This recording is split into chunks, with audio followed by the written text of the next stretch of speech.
I love this time of year. It's November. We start to move towards the holiday season. Here at Simpsonville Christian Church, we are winding up our stewardship campaign.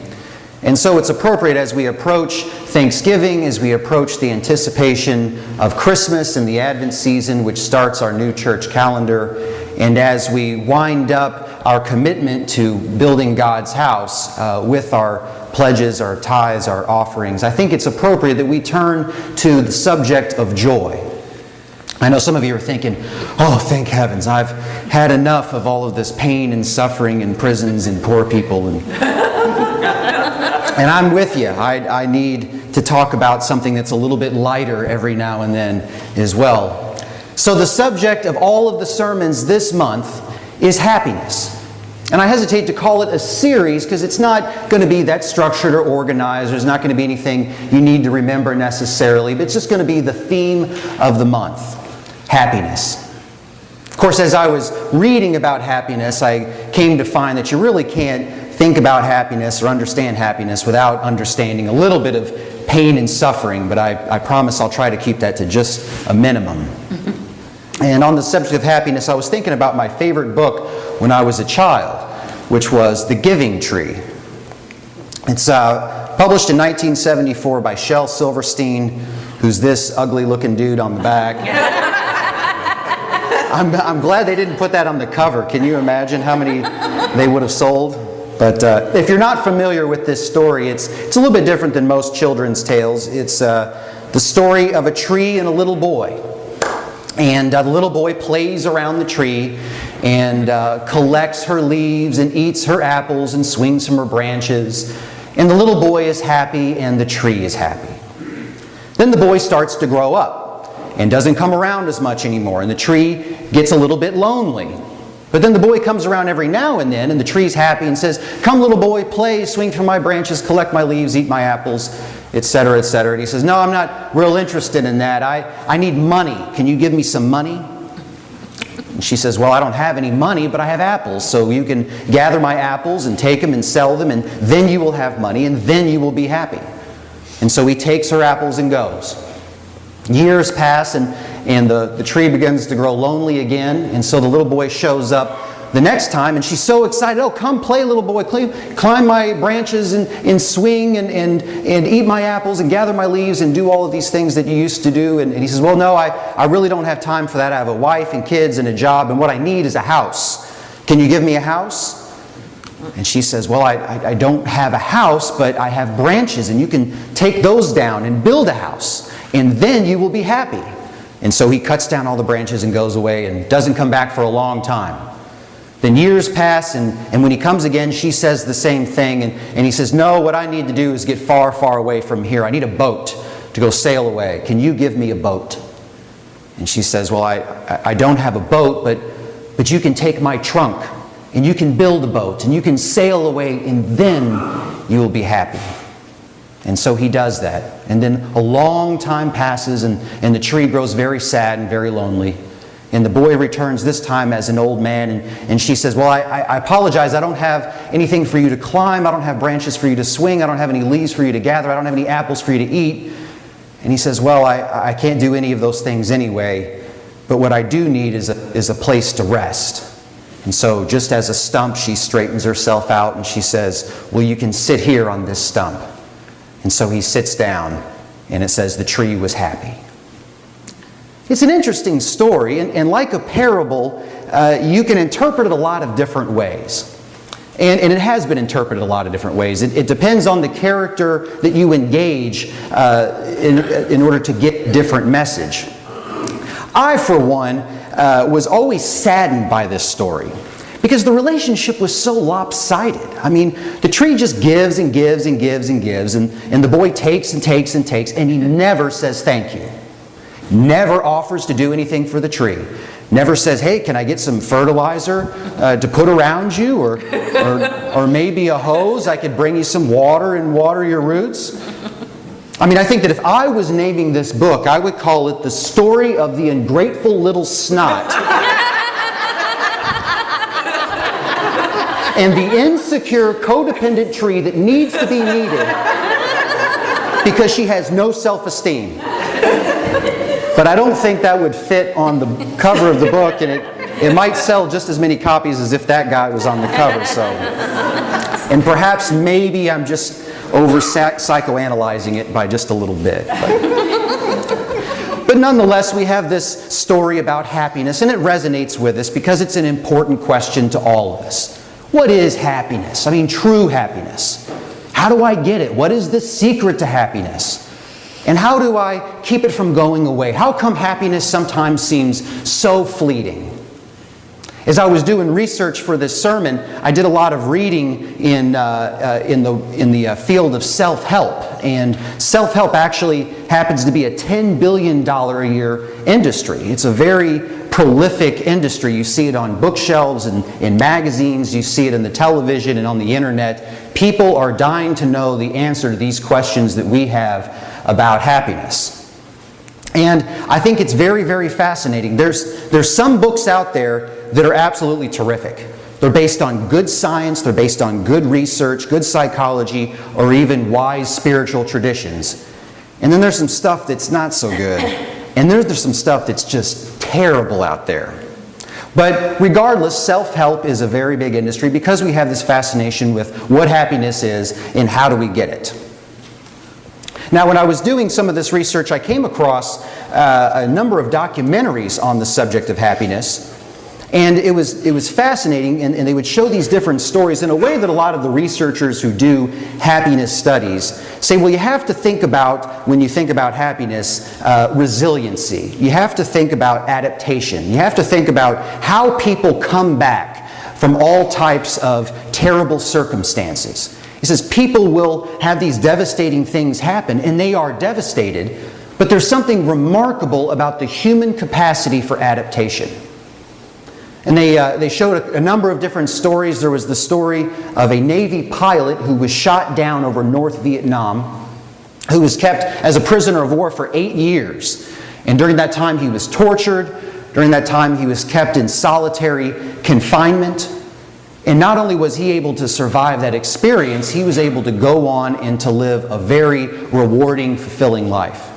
I saw another story about a woman that discovered she had a fatal illness, ovarian cancer, and it changed everything about her life.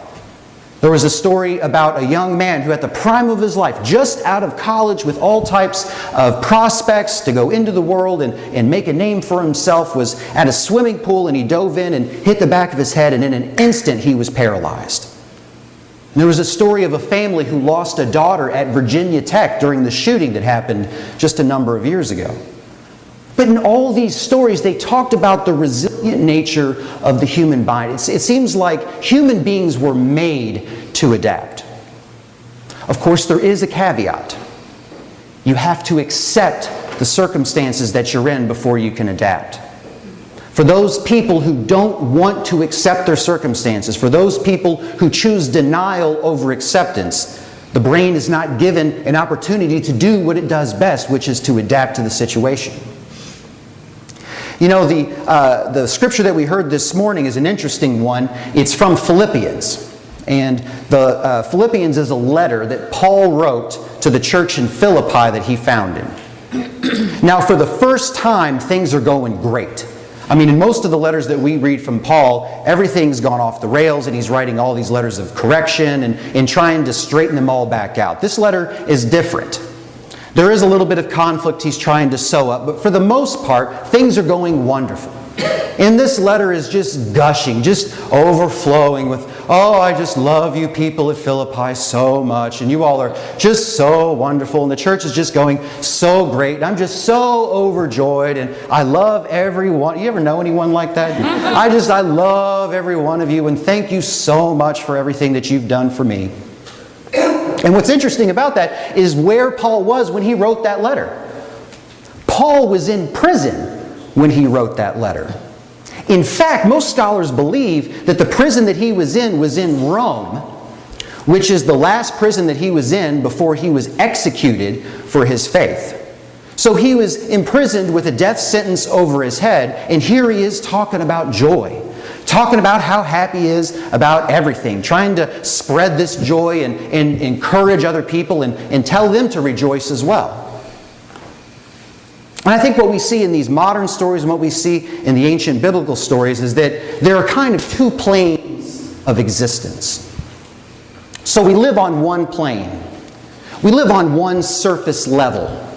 In this surface level of our existence, we are subject to all kinds of things that are out of our control. Now, we might enjoy or suffer, depending on your point of view, the illusion of control all the time when we live on this level. Sometimes life seems to be going great and it's very lush and overflowing with abundance and provision and water and so forth. And sometimes this plane of existence that we live on becomes very dry and very arid and very inhospitable. And ultimately these things are out of our control and we just have to deal with them as they happen. But then there is another plane of existence. It's not this surface level where things can become dry and parched. It's a vertical level that goes down deep to the source of something. If this is a wild and crazy world that we live in between two paradises, the Garden of Eden on one end and the kingdom of God on the other, this plane right here is the well that takes us down to the water that will sustain us during these times. And I think what we see in resilient people and what I think that we see in Paul in this letter are folks who have found a way to dig this well and to get deep down to that water that will sustain them. And we, in order to get through these situations, must dig our own spiritual wells. Now, Paul gives us 3 tools in this letter to dig that well. There's 3 things, and I'll give them in a different order that he does. But he says the first thing that I want to lift out that he says is to trust. Paul says you have to trust in God. Do not worry, the Lord is near. Do not worry. Do not worry. Don't worry. Just don't worry about it. Does that work? Hey y'all, don't worry. Of course not. It's a lot more complicated than that. Telling someone not to worry is like telling them don't breathe. Don't go to sleep tonight. I mean, worry. I don't choose to worry. Worry just happens. There's a situation, I'm anxious about it, and I worry. It's a difficult thing to deal with, but I think that there are things that we can do so long as we understand what worry really is. Worry, at its essence, is evidence in a profound lack of faith. It's evidence of a profound lack of faith. Something happens on the surface level of our lives, and we feel the anxiety and the pressure and the pain of not being in control of it. And so we respond by trying to exert more control, which has no effect, which increases our anxiety about having no control. And what we fail to realize is that a lot of this aren't things that we can deal with anyway, and we are trying to control and manipulate and arrange a situation which isn't even our job to do. These are things that God will take care of them, but because God gives us freedom, God will let us play with these things as long as we want. But the moment that we are willing to let them go and place them in God's hands, then things will turn out the way that God intends. But it's difficult to do, because our hands, after hanging on to our lives for so long, become cramped around these things, and we actually need God's help to pry our fingers off of even our own lives. But don't worry, because I think that God does the heavy lifting in that regard too. And that God will help pry our fingers off of our life so long as we express the willingness for God to do so. A couple weeks ago, I introduced the God box into the sanctuary here. Now, just so you know, the God box has nothing magical about it. There's nothing supernatural that's going to happen when you put something into this box. If you're not familiar with what it is, it's a steel box that is welded shut. And if you have something that's on your mind, something that you're worried about, something that you have a difficult time letting go, you can write it on a piece of paper like this and put it into the box. And because this thing is welded shut, it ain't ever coming out. So once you let go, it's gone. But it's a way of expressing our willingness to let things go. And when we see ourselves express that willingness, it helps us release our fingers just a little bit. And you will be surprised about how quickly God will come in and do the rest of the work for you. The second tool that Paul gives us to help us dig that spiritual well, to find that water, that second tool that he mentions is gratitude. He says, pray all petitions with thanksgiving. Now, unlike the don't worry thing, this is actually something that anyone can do. Anyone can be grateful for things. Anyone can make a list of things that they're grateful for. And there's a challenge that I have for anyone that's willing to accept it. I went out and I bought this for 50 cents, and because I like the real fancy pens, I spent $3.50 on that. I like the pens that I like. But don't worry, Rob, that comes out of my own pocket. And I write down every day for the month of November 10 things that I'm grateful for. If you're not feeling very grateful about anything, you can do this. And even if you feel like it's silly, or even if you feel like you're kind of faking it because you're really not enthusiastic or excited about certain things, that's okay. Because the point of the exercise is to build gratitude. And the way that you do it is you write down 10 things that might just be obvious. You know what? I'm grateful to live in a free society. I'm grateful to live in America. I'm grateful to have a home. I'm grateful to have a warm bed to sleep in. I'm grateful I had breakfast this morning. I'm grateful my kids had breakfast this morning. It's not hard to think of 10 things. And even if you fake it a little bit in the beginning, this remarkable thing happens. After a period of time, you will genuinely start to become grateful for these things that you otherwise took for granted. And then another remarkable thing will happen. Your eyes will open and you'll see all these things around you that you just didn't notice before that you're also grateful for. And then you're going to be so excited and so enthusiastic and so grateful about the things that are in your life that are just mundane, everyday things that joy is going to be contagious. And other people are going to see it and they're going to be like, what are you doing in your life? And you're like, I don't know. I'm just happy to be alive. I'm just happy to be on this side of the dirt. I'm just happy to have a house. And they're like, gosh, if this guy's happy to be alive, maybe there's something I'm missing. I'm going to try what they're doing. I hope there's someone here that doesn't think that this will work. Because to you, whoever you are, I challenge you just out of spite to do it anyway. And then in December, come tell me about how it didn't work. I dare you. It's all things that we can do. The last thing that Paul talks about, and this is the most important thing that he talks about in terms of building or digging that spiritual well, is he says in the scripture passage, let your gentleness be known to everyone. Let your gentleness be known to everyone. Now that word gentleness, I'm not sure if that completely captures what Paul is trying to say in the Greek. I think a better translation would be, let your genuine and your patient concern for others be known to all. Let your patient and your genuine concern for other people be known to all, because that's who we are as Christians. We are people who have genuine and patient concern for other people. And all of the research that's done about happiness, there's really no secret to what makes happiness. There are things that are important. Money is important. And if you think that money can't buy happiness, keep in mind that if it's money that's bringing you out of poverty, it can bring you happiness. The problem with money is it has diminishing returns. So after a period of time, each dollar buys less happiness than the previous one.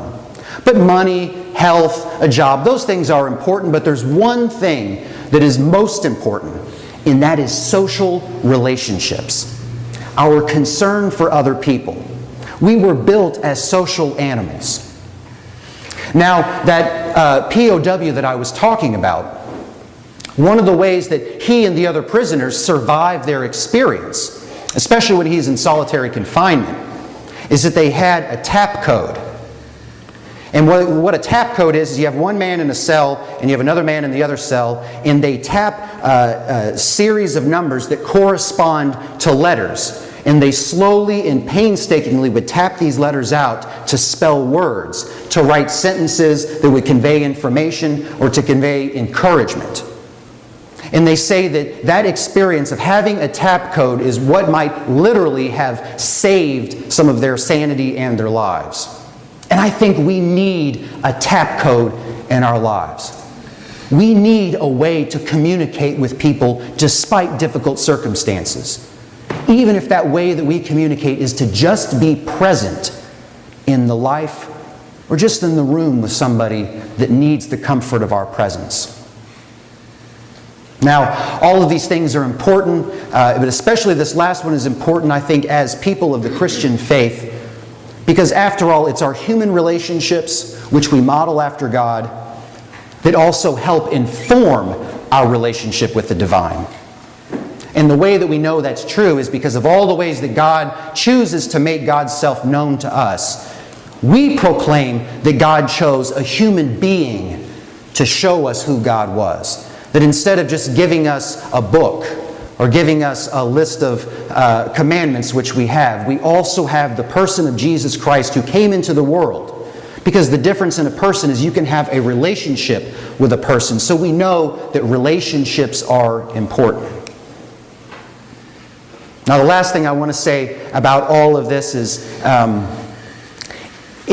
hesitate sometimes to do sermons like this because I think that there is a line that has to be drawn between sermons that resemble inspirational talks or motivation. Not that there's anything wrong with inspiration or motivational talks, or sermons that are really just 10 steps to better your life, 10 steps to lead a healthier, happier, more prosperous life. I mean, you walk into a lot of different churches, you can get that kind of sermon, but that really doesn't reflect me personally. It doesn't reflect my faith. I don't think it reflects the faith of this congregation, and it certainly doesn't reflect our theology. Paul calls this happiness that we are seeking in this text, using those 3 tools to dig our spiritual well, what he calls it is not happiness. He calls it the peace of God, which surpasses all understanding. Now, when I'm weak and heavy laden, when I'm walking through the dark night of the soul, when I'm way, way out there in the desert, that's what I want. I want the peace of God that surpasses all understanding. And the important distinction that we make, and Dr. Phil makes, is that it's the peace of God which surpasses all understanding. That's the water we're going after. And when we find it, it's our job not to bottle it, not to hoard it, not to save it all up for ourselves, or to wipe it off the map so no one else will find it. Our job when we find that water is to become channels of it for anyone else in the world that needs it. Because that's who we are. I hope that this month, I hope that this season is a blessing to you. And I'll say like Paul did, rejoice. I'll say it again, rejoice. And go in peace. Amen.